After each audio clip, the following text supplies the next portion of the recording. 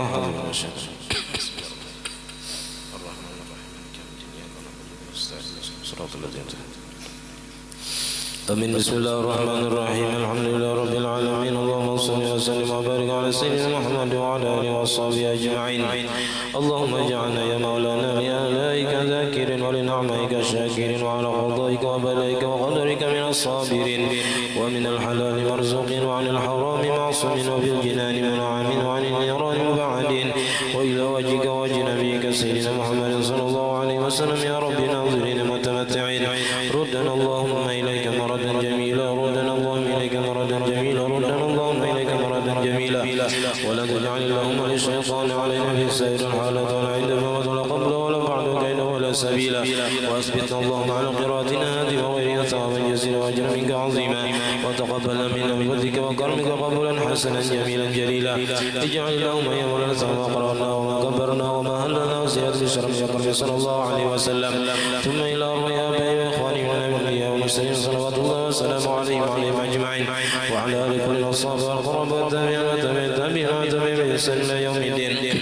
ثم إلى أرواح أربعة الأئمة المجتهدين والمقلدين في الدين والعلماء العاملين والفقهاء والمحدثين والقراء والمفسرين والسادة الصوفية المحققين والتابعين بإحسان إلى يوم الدين. ثم إلى أرواح من قرأناه بسلمة القرآن العظيم من أجلهم وجهتهم من أنتعنا بهم وبأسمائهم يا مولانا يا رب العالمين. ثم إلى أرواح من ضاجع وقرب من أموات المسلمين كافة عامة من لا ذكر ولا زائر لهم. اللهم ارحمنا جميعا برحمتك واسكننا وإياهم بسيح جنتك محل رضوانك ودار كرامتك يا أرحم الراحمين. اللهم اجبر انكسارنا ونقبل اعتذارنا ونختم الصلاة أعمالنا على الإيمان والإسلام جمعا توفنا وأنت راض عنا ولا تعين الله في غفلة ولا تأخذنا على غرة، واجعل آخر كلامنا من الدنيا تاجا نقول لا إله إلا الله. أحينا عليها حي ومت عليها يا مميت وبعثنا عليها من قبرنا يا باعث، وانفعنا وارفعنا بها يوم لا ينفع مال ولا بر إلا من أتى الله بقلب سليم. ثم إلى أرواح آبائي وإخواني من النبي المسلمين والملائكة المقربين والقربين إلى سادتنا أبي بكر وعمر وعثمان وعلي رضي الله عنهم، وإلى أرواح كل ولي وولي للمشرق وإلى المغارب يا بر يا بر يا كأنما كان في أمرك وحالة الرحم يا رب العالمين. ثم إلى أرواح عبدتك الفقير رحمتك وارحم بالله لنفسنا في تهاتين محمد وابن يحيى. اللهم اغفر لهم وارحمهم وعافهم واعف عنهم، اللهم اغفر لهم وارحمهم وعافهم واعف عنهم، اللهم اغفر لهم وارحمهم وعافهم واعف عنهم. اللهم اجعل قبورهم روضة من رياض الجنة ولا تجعل قبورهم مغفرة من حفر النيران. اللهم اجعله فداء لهم من النار وعتقا لهم من النار وشراء لهم من النار ونجاة لهم من النار. اللهم تقبل حسناتهم واغفر لسيئاتهم واعذ من عذاب القبر وفتنتهم من عذاب النار. اللهم ارحمنا بالقرآن العظيم واجعلنا إماما ونورا ورحمة. اللهم ذكرنا من مناسنا وعلمنا من مجيئنا وارزقنا تلاوته وانا الليل وانا النهار واجعلنا حجة يا مولانا يا رب العالمين. وصلى الله على سيدنا محمد وعلى آله وصحبه وسلم. الحمد لله رب العالمين. تقبل الله منكم.